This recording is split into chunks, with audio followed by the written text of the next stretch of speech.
한국교회 주요 교단들의 정기총회가 지난 9월 27일 기독교 한국 루터회를 끝으로 모든 일정이 마무리됐습니다.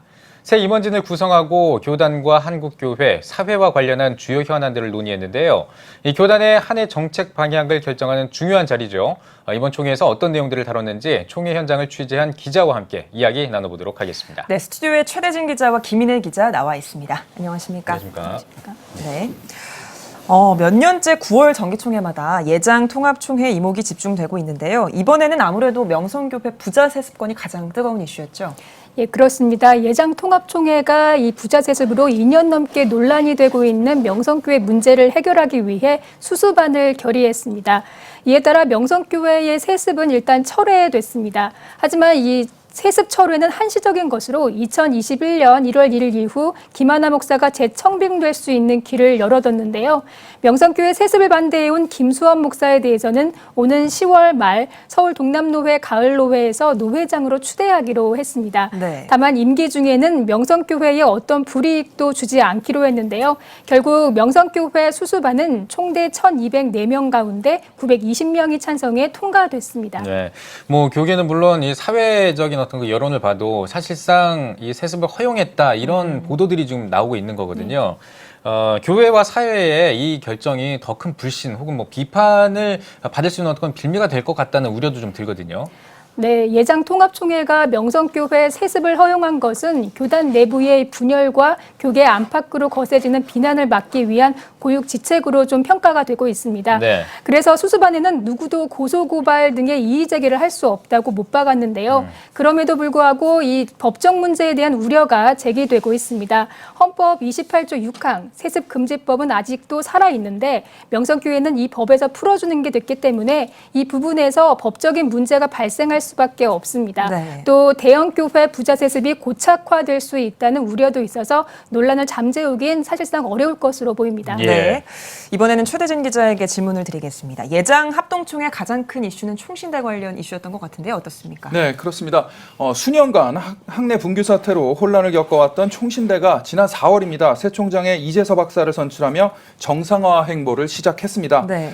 이번 총회에서 교단 정치 1번지로 불려왔던 총신대 운영이사 제도를 폐지했는데요.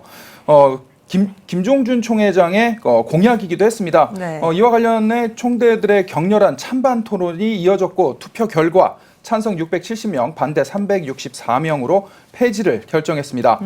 폐지가 결정됨에 따라 총신대는 새로운 변화를 앞두고 있는데요. 총회 현장에서 이재서 총장도 있었습니다. 이 총장은 폐지 결정에 앞서서 총회 셋째 날인 25일 총대들 앞에서 기관장 보고를 통해 총신의 주인은 총회이고 개혁주의 신학을 철저히 지켜나가겠다며 재정 위기에 대한 도움을 요청했습니다. 이번 합동총회 발언자 중에서 가장 많은 박수 세례를 받기도 했습니다. 네. 아직 총신과 총회 간 풀어야 할 실타래들이 많이 남아있지만 이날 총대들은 총신의 조속한 회복과 정상화에 대한 강력한 의지를 엿볼 수 있었습니다. 네. 이 교단 임원 제도에 좀 변화가 있었던 걸로 제가 알고 있는데요. 통합총회가 내후년부터 총회장을 이 상근제로 하는 보고가 통과가 됐다고요? 네, 그렇습니다. 가장 큰 변화인데요. 오는 2021년인 제106회기부터 총회장 상근제가 적용됩니다. 예. 총회장 제도를 1년 상근직으로 하는 결의에 대한 후속조치 연구안이 보고됐고 통과됐는데요. 규칙부는 부총회장을 준비하는 이들을 배려해 108회기 임기부터 행하자는 안을 보고했지만 김태형 총회장은 부총회장 출마 예정자들은 이미 이 사실을 알고 있고 또 5년을 연기하는 것은 의미가 없다고 지적했습니다.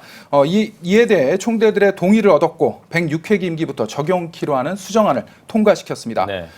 또 예장 합동총회는 사무총장 제도를 실시하기로 했습니다. 네. 총무를 대외 업무를 담당하는 비상근으로 총회 본부 행정은 상근직 사무총장을 두어 총회 본부 업무를 관장하게 하자는 것인데요. 총대들은 이를 허락했습니다.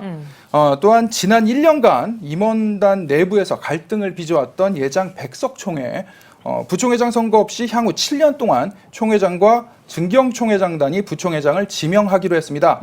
또 회장단과 사무총장을 제외한 임원 직선제는 폐지하기로 했습니다. 네. 다시 김인혜 기자로 돌아왔어요. 이번 총회에서 동성애와 차별금지법에 관한 논의도 있었다고요? 예, 그렇습니다. 동성애는 교단총회에 참 단골 허니안이 됐는데요. 우선 예장 통합총회는 이 헌행 이 헌법 시행규정 제26항에 동성애를 지지하거나 옹호하는 자에 대해서 동성애를 상징하는 무직의 퍼포먼스를 하거나 동성애자를 사회적 약자로 보고 SNS를 하는 행위를 추가했습니다. 네. 또 동성애에 이어 젠더주의 대책위원회 설치를 연구하기로 했고요. 연말까지 전 연령 대상 동성애 교재를 출간하기로 했습니다. 네. 특히 이번 총회에서는 동성애자 인권을 옹호했다는 이유로 목사고시에서 불합격된 신학생들의 구제 관련해 긴 논의가 있었는데요. 결국 이들의 불합격 방침이 재확인됐습니다. 네. 예장 합동총회를 보면 통합총회와 마찬가지로 총신대 등 교단 산하 신학교 내 성소수자나 지지자의 입학을 불허하거나 퇴학을 추진하기로 했고요.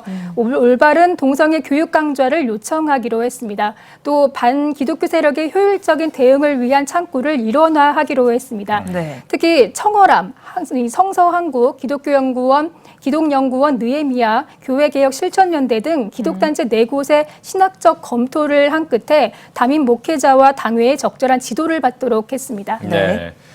자, 또 이제 이단과 관련된 논의도 있었는데요. 매년 한 이슈긴 한데 올해는 특별히 그 한기총 그리고 전광훈 대표회장이 상당히 주목을 받은 것 같습니다. 특히 이 전광훈 대표회장의 이단 옹호 논란에 이목이 집중됐던 것 같은데요. 네, 가장 큰 이목이 집중된 부분입니다. 예. 문재인 대통령 하야와 관련해서 올해 초부터 이슈 메이커로 등장했죠.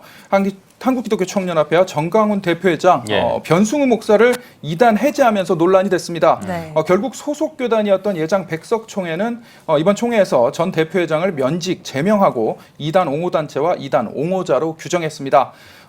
반면 그 예장 합동과 고시는 1년 더 연구해서 보고하기로 했는데요. 예. 예장 합씨는 전 목사가 그의 정치적 발언 때문에 이대위에 보고가 된 거다라는 이야기 때문에 이대위에서 다루는 것은 적절하지 않다고 기각했습니다. 예. 네.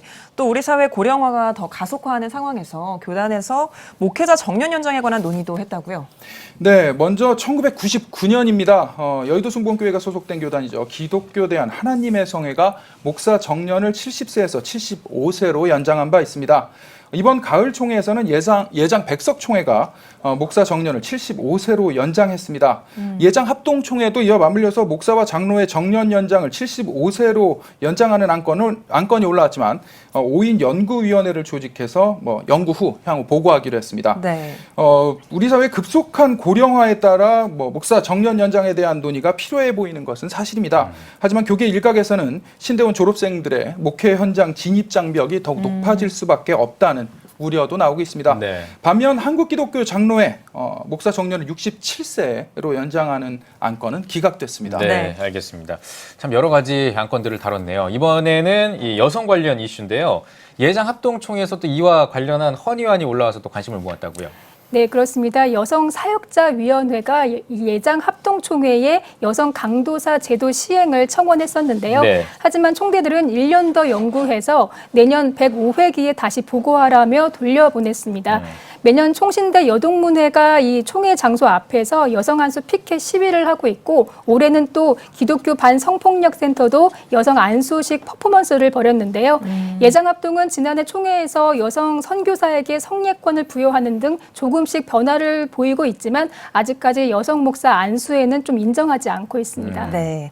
올해는 또 교회 성폭력 예방과 관련한 헌의안을 결의한 곳도 있죠. 예, 그렇습니다. 이 기장총회인데요. 이번 104회 총회에서 교회 내 성폭력 특별법을 제정하기로 했습니다. 네. 다만 이 법을 제정하는 문제이기 때문에 헌법과 충돌하는 부분은 없는지 헌법위원회로 넘겨서 1년 더 연구하고 105회 총회 때 다시 헌의하기로 했습니다. 네. 또 예장 통합총회는 교회 성폭력 대응 지침서를 통과했는데요. 지침서에는 교회 성폭력과 관련한 구체적 대응 방안이 담겨 있습니다. 교회와 노회 차원에서 성폭력 대책위원회를 어떻게 구성하고 또 자체 조사가 끝날 때까지 가해자와 피해자를 어떻게 대해야 하는지 등이 담겨 있습니다. 네, 또 이 다음 세대들을 위한 이슈들 또 어떤 것들이 있었는지 궁금한데요. 네, 모든 교단들이 이 다음 세대 부흥을 위한 노력에 좀 고심하고 있는데요.